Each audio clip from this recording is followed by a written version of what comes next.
Diyan naman sa National Bureau of Investigation, itong isa ho sa founder ng isang media outfit online ay nanindigan na inosente raw siya sa kabila ng pagkaka-aresto ng National Bureau of Investigation dahil sa umano'y 300 million pesos mahigit na extortion dito sa former speaker na si Martin Romualdez. Alamin natin ang mga karagdagang update.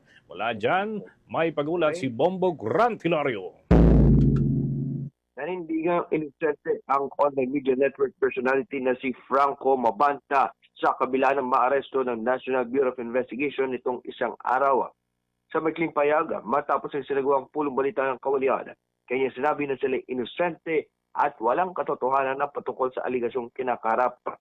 Mati kasi sa ahensya, nangikil umano si Mabanta kay former House of Representatives Speaker Martin Romualdez upang hindi nila isa publiko ang video naglalaman ng impormasyon ikasisira nito. Subalit iginit at pinabulaanan ni Franco Mabanta ang patungkol rito partikular sa pananakot sa mamabatas para makapangikil ng pera. Anyay, walang extortion nangyari at mga ebidensyang nakasalukuyang ipresenta sa publiko ay nagpapakita lamang raw ng iisang panig ng kwento. Bagkus, kanyang itinuro si late First District Representative Romualdez bilang nasa likod ng pangyayari sa layong na patamihikin o patahimikin umano sila. Ayon naman kay National Bureau of Investigation Director Matibag, patuloy ang kanilang pagsasagawa pa ng investigasyon habang kakasuhan naman sa muna ngayon ang mga naarestong individual.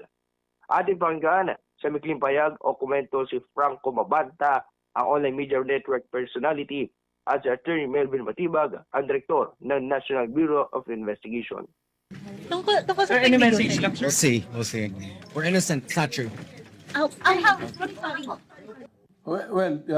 It will still be an ongoing investigation kasi it's yung PGMN, yung Peanut Gallery Media Network yung involved dito. So we will look into yung mga telepono and accounts, social media. There are several social media accounts that was mentioned and linked to PGMN, So it will be a continuing investigation, but in the meantime, those who are apprehended, papailan na natin ng kaso rito para ma-inquest na,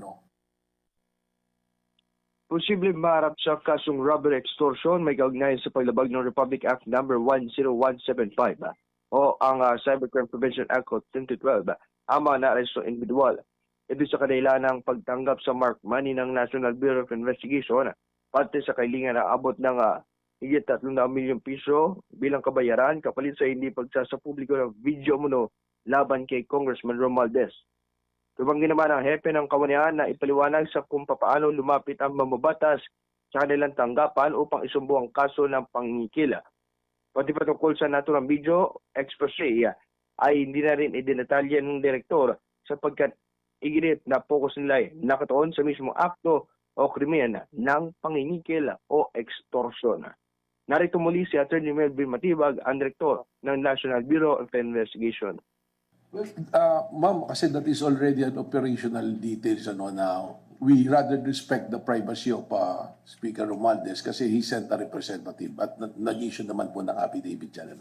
Well, I don't think we can tackle the issue sa video because that's not the one on subject na yun. The subject now is the arrest based on extortion and intimidation.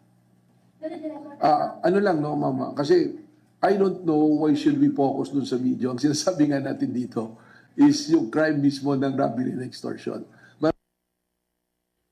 Para sa Bombo Network News, ito si Bombo Grantilario and this is Bombo Radio Philippines, the #1 and most trusted source of news and information. Basta Radio, Bombo! For the most trusted source of news and information, visit our website at www.bomboradio.com. Follow us on Bombo Radio mobile app, Facebook, YouTube, TikTok, and X, formerly Twitter. Like, share, and stay connected. Anytime, anywhere.